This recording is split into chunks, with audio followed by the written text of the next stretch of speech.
నమస్తే. కూర్చోాలా? నేను ఏదో ఒక్క ఇంట్రోగేషన్లో ఓకే. అంటే యాక్చువల్గా సినిమా మొత్తం రెడీ అయిపోయింది ఎవ్రీథింగ్ అన్నారు బట్ ఒక 2 days ముందు మళ్ళీ ఒక అదే రెడీ అవ్వలేదు, అందుకే పోస్ట్పోన్ చేశాం. అంటే జస్ట్ 1 day పోస్ట్పోన్ చేశారు. అంటే ఏంటి 1 dayలో? అంటే మ్యూజికల్ సినిమా కదండి. మ్యూజికల్ సినిమాలో చాలా post production work in music ఉంటుంది. ఆర్ ఇప్పుడు మనకు మామూలు సినిమాకి డబ్బింగ్ ఉంటుంది కదా, సో అది ఆల్మోస్ట్ ఇప్పుడు దేవిశ్రీ ప్రసాద్ గారే చేయాలి. Almost through out every actor, సినిమాలో యాక్ట్ చేసిన ప్రతి యాక్టర్, వెదర్ ఇట్ ఈస్ ఈ మెయిన్ 3 leads కాకుండా కూడా శివనారాయణ గారు ఫర్ ఎగ్జాంపుల్, ఆర్ చాలా క్యారెక్టర్స్ వాళ్ళే పాడుకున్నారు సినిమాలో. సో అవన్నీ ఆ ప్రాసెస్ టేక్స్ టైమ్. అండ్ ఆ ప్రాసెస్ని కరెక్ట్ మీటర్లో పెట్టి ఇప్పుడు లాస్ట్ మినిట్ ఎడిట్ ఒక ట్రిమ్ చేసామనుకోండి, ఒక 5 seconds ఈ షార్ట్ తగ్గిద్దాం అనుకుని ఏదో తీస్తాం, అది తీస్తే ఫుల్ మీటర్ పోతుంది. ఇప్పుడు మామూలు సినిమాకి అలాంటి ప్రాబ్లమ్స్ ఉండవు, కానీ ఈ సినిమాకి అలాంటి ప్రాబ్లమ్స్ ఉంటాయి. సో చాలా అంటే సంగీతం సార్ మొదలు చెప్పినప్పుడు ఇది నెవర్ బిఫోర్, ఇలాంటి సినిమా ఎవరు తీయలేదు, ఎప్పుడు చేయలేదంటే మాకు ఆయన మీద అభిమానంతో కరెక్టే సార్, కానీ I want to work with you అనుకున్నాం. కానీ ఇది ఆయన డెఫినెట్లీ కరెక్టే అండి, ఇలాంటి సినిమా ఎవరు తీయలేదు. అయితే 40 years బ్యాక్ ఈ ఐడియా అన్నారు. ఒక స్టేజ్ మీదే ఆల్రెడీ రెహమాన్ గారే కథ చెప్పారు. యాక్చువల్గా వాట్ ఈస్ ద ఐడియా అనేది రెహమాన్ గారు చెప్పేశారు. ఐడియా వినడానికే చాలా ఇంప్రెసివ్ ఉంది. బట్ 40 years తర్వాత ఇప్పుడు అంటే ఎప్పుడు ఆయన జెన్జీకి అహెడ్గానే ఉంటారు కదా, సో మరి దానికి నాగశ్విన్ ఇచ్చిన టచెస్ ఏంటి? సో మీ కంట్రిబ్యూషన్ ఏంటి సినిమాకి? అదే ఆయన మీరు చెప్పినట్టు ఇప్పుడు ఆదిత్య 369 ఈరోజు రిలీజ్ చేసిన అహెడ్ ఆఫ్ ఇట్స్ టైంలోనే అనిపిస్తుంది. సో ఇప్పుడు ఆయన ఆదిత్య 369లో ఏఐ గురించి ఎలా మాట్లాడారో ఇప్పుడు కూడా అలానే మాట్లాడుతున్నారు. సో ఆయన స్టోరీస్, ఆయన ఐడియాస్ ఎప్పుడు ఏజ్ అవ్వలేదండి. So I'm there only to help ఆయన విజన్ని ముందుకెలా తీసుకెళ్లాలని ప్లాన్, అంతే. ఈ కథ ఇప్పుడు మీరు already 40 years back sir, 40 years బ్యాక్కే అందరూ చేద్దాం అనుకున్న సినిమాని మీరు ఎప్పుడు విన్నారు ఈ కథ? విన్నప్పుడు ఇప్పుడు ట్రెండ్కి ఏ విధంగా ఉంటుందని మీరు చెప్పారు. మీరు చెప్పిన సలహా ఏంటి ఆయనకి? నేను ట్రెండ్కి ఏం సలహా చెప్పలేదండి. నేను ఫస్ట్ మహానటి తర్వాత విన్నాను, మహానటి తర్వాత చెప్పారు యాక్చువల్లీ ఈ కథ.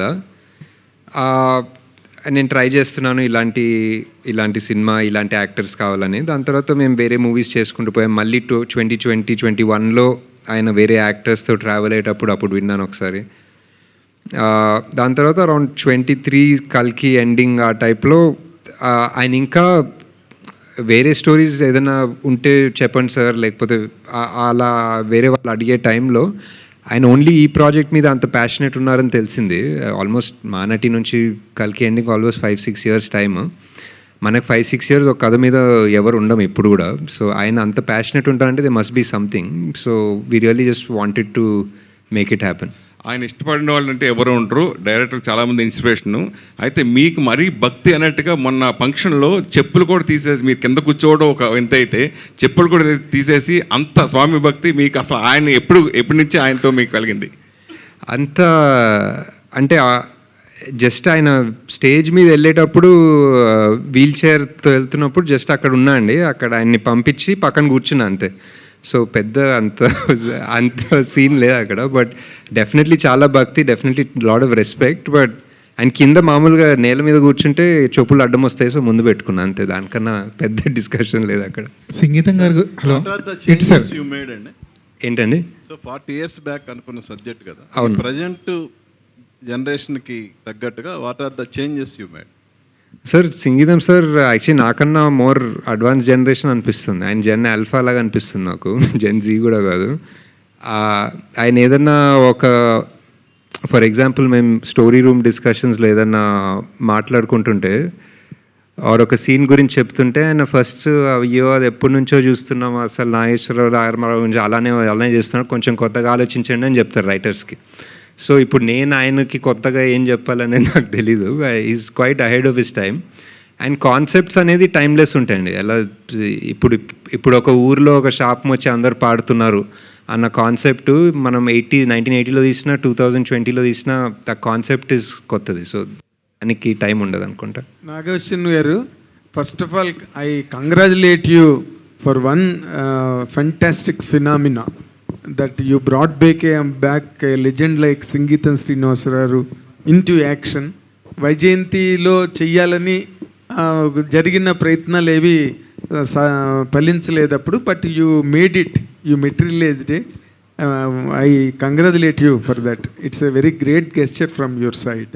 అండ్ ఇప్పుడు ఈ సినిమాకి సంబంధించినంత వరకు music is being heard as a predominant factor of the film. ఏంటండి ఇది? అంటే మ్యూజిక్ కల్చర్కి సంబంధించిందా, లేకపోతే మ్యూజిక్తో కమ్యూనికేషనా, లేకపోతే మ్యూజిక్ ఒక క్యారెక్టర్ ఆ సినిమాలో ఏంటి? What is that part played by music in this film?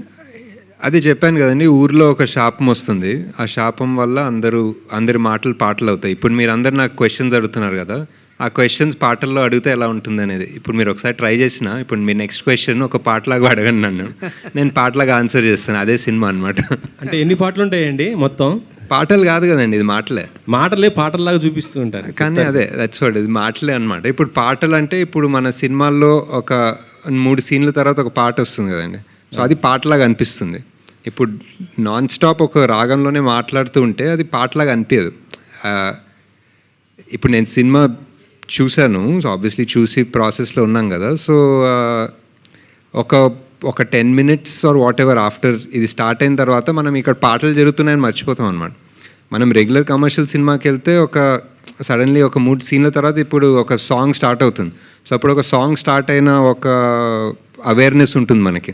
ఇక్కడ అవేర్నెస్ ఉండదు, ఇది జస్ట్ అలా వెళ్తూనే ఉంటుంది. It's part of the world అనమాట. ఆడియన్స్ ఎలా రిసీవ్ చేసుకుంటారు అనుకుంటున్నారు అసలు? I think just for example ఇప్పుడు మీరు 30-40 years బ్యాక్ పుష్పక్ గురించి ఎవరన్నా ఇంటర్వ్యూలో అడుగుంటే, ఇప్పుడు మూకీ సినిమా ఎలా యాక్సెప్ట్ చేస్తారు, అసలు మాటలే ఉండవా, ఇప్పుడు ఎలా కమ్యూనికేట్ చేస్తారు అని ఉంటే I don't know, Sangeetham sir definitely ఏదో మంచి రెస్పాన్స్ ఇచ్చేవాళ్ళేమో. సో సేమ్ థింగ్ హియర్ అండి. ఇట్స్ ఆ వరల్డ్, ఆ characters, it's a fantasy comedy in a way. Musical కూడా అనకూడదు అనుకుంటా, బికాజ్ ఇట్స్ ఫ్యాంటసీ కామెడీ అండి. It's fun. క్వాలిటీ ప్రోగ్రెస్ ఎంతవరకు ఉంది సార్? ఏంటి వినిపించలేదు నెక్స్ట్ క్వశ్చన్? సంగీతం గారు సార్, సంగీతం గారు ఈ కథని కమల్ హాసన్ గారి గురించి రాసుకున్నారు, కానీ కమల్ హాసన్ సార్ చెప్పారు ఎప్పుడు, చెప్పారు, ఆయన okay. గురించి రాసుకున్నారని అనుకోలేదు. Okay okay. ఆయన కూడా పార్ట్ చేస్తుంటే బాగుంటుంది అనిపించిందా ఎప్పుడైనా ఈ ప్రాసెస్లో? యా అండి, డెఫినెట్లీ.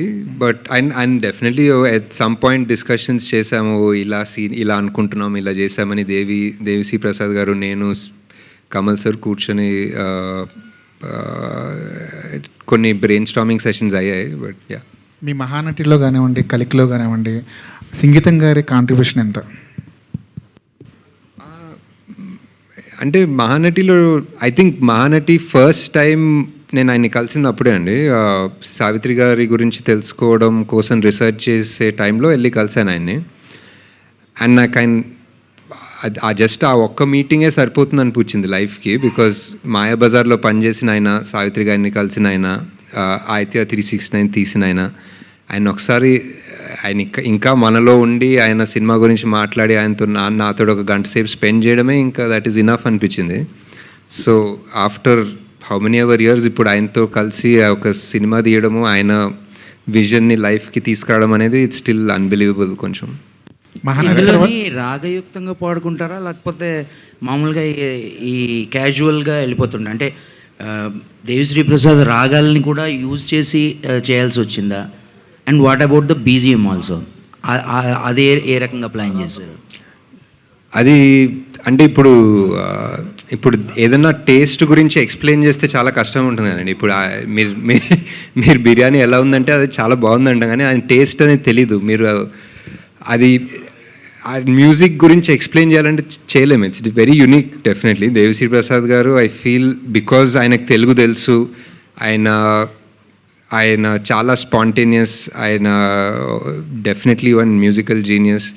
సో ఆయన ఇలాంటి మూవీకి పార్ట్ అవ్వడం అనేది was the biggest asset for the film.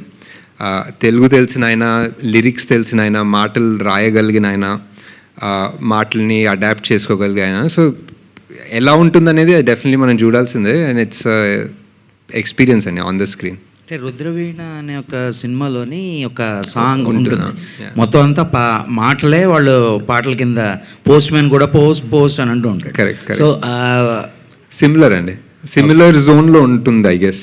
అది కూడా మా రెఫరెన్స్ ఉండేది ఫస్ట్ అప్పుడు ఆ రైటింగ్ సెషన్స్ అంతా చేసేటప్పుడు. ఫన్ ఉంటుంది. నాగేశ్వర గారు హాయ్ అండి. ఇది ఈ సినిమాకు సంబంధించి రాజమౌళి గారు, త్రివిక్రమ్ గారు వీళ్ళందరూ కూడా బయటలు ఇచ్చారు. అది సినిమాకు సంబంధించిన ఏమైనా కంటెంట్ చూపించడం జరిగిందా, లేకపోతే వాళ్ళు ఓన్లీ సంగీతం గారి కోసమే బయటస్ ఇవ్వడం జరిగిందా, ఎట్లా అది? అంటే కంటెంట్ చూసారండి, డెఫినెట్లీ కంటెంట్. ఆ ఫస్ట్ మనం ఒక వీడియో ఎప్పుడో పెట్టాం సంగీతం సార్ గురించి, లైక్ ఈ షూటింగ్ చేస్తున్నాము అండ్ ఆయన వై నాట్ అంటారు, ఎందుకు మ్యూజికల్స్, ఎందుకు సైలెంట్ సినిమా అంటే వై నాట్ అంటారు. సో ఆ వీడియో చాలామంది చూసారు, all of the directors, all of the upcoming directors, actors. So వాళ్ళందరూ ఒక రకంగా మహానటి టైంలో how the industry came together, they were like ఇప్పుడు ఇది సినిమా లెక్క కాదు, ఇదొక సినిమా మీద ప్రేమ లెక్క అన్న రకంగా కలిసి వచ్చారు. సావిత్రి గారి మీద ప్రేమ అవనివ్వండి, లేకపోతే ఒక తెలుగు సినిమా పునాదుల మీద ప్రేమ అవనివ్వండి. సో అలా ఈవెన్ సంగీతం సార్ సినిమా అలానే అనుకుంటా. బేసిక్లీ ఆయన సినిమా తీస్తున్నారు, ఇలాంటి సినిమా తీస్తున్నారు అంటే everybody wants to be a part, they want to help in some way. ఏదో ఒకటి నేను పోస్ట్ పెట్టాలా చేస్తాను, నేను ఏదైనా వీడియో చేయాలా చేస్తాను.